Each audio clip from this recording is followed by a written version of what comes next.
Hello and welcome to another one of Tilley's Tales, where we get to read some amazing stories all together. Today's one is about a patchwork elephant called Elmer. I hope you enjoy it. Elmer by David McKee. There was once a herd of elephants. Elephants young, elephants old, elephants tall or fat or thin, elephants like this, that or the other.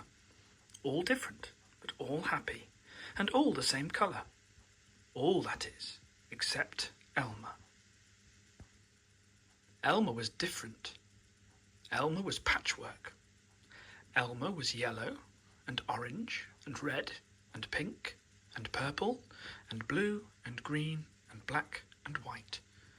Elmer was not elephant colour. It was Elmer who kept the elephants happy. Sometimes he joked with the other elephants, sometimes they joked with him. But if there was even a little smile, it was usually Elmer who started it. One night, Elmer couldn't sleep for thinking, and the think that he was thinking was that he was tired of being different. Who ever heard of a patchwork elephant, he thought. No wonder they laugh at me. In the morning, before the others were really awake, Elmer slipped quietly away, unnoticed. As he walked through the jungle, Elmer met the other animals. They always said, "Good morning, Elmer." Each time Elmer smiled and said, "Good morning."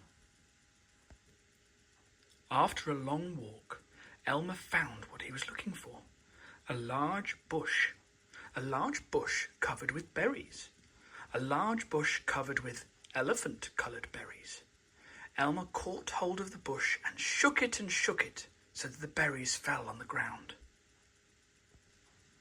Once the ground was covered in berries, Elmer lay down and rolled over and over, this way and that way and back again. Then he picked up bunches of berries and rubbed himself all over, covering himself with berry juice until there wasn't a sign of any yellow or orange or red or pink or purple or blue or green or black or white.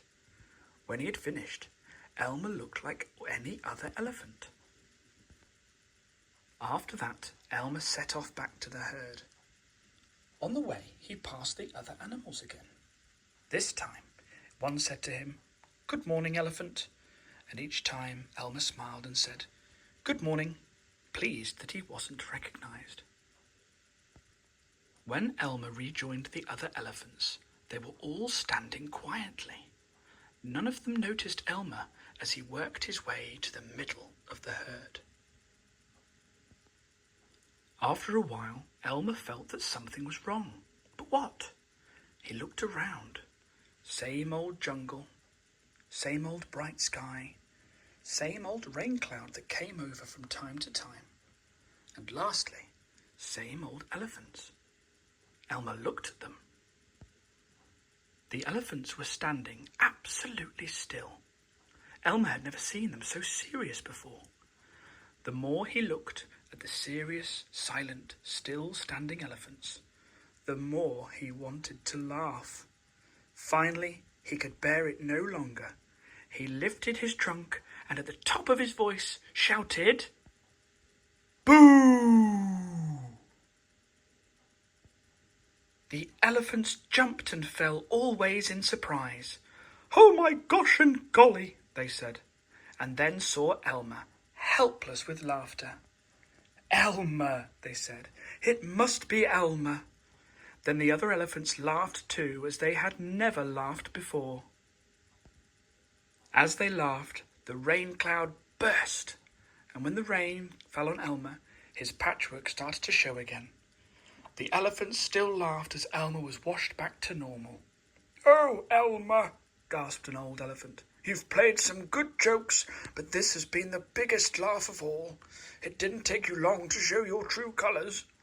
"We must celebrate this day every year," said another. "This will be Elmer's Day. All elephants must decorate themselves, and Elmer will decorate himself elephant colour." That is exactly what the elephants do. On one day a year they decorate themselves and parade. And on that day, if you happen to see an elephant, ordinary elephant colour, you will know it must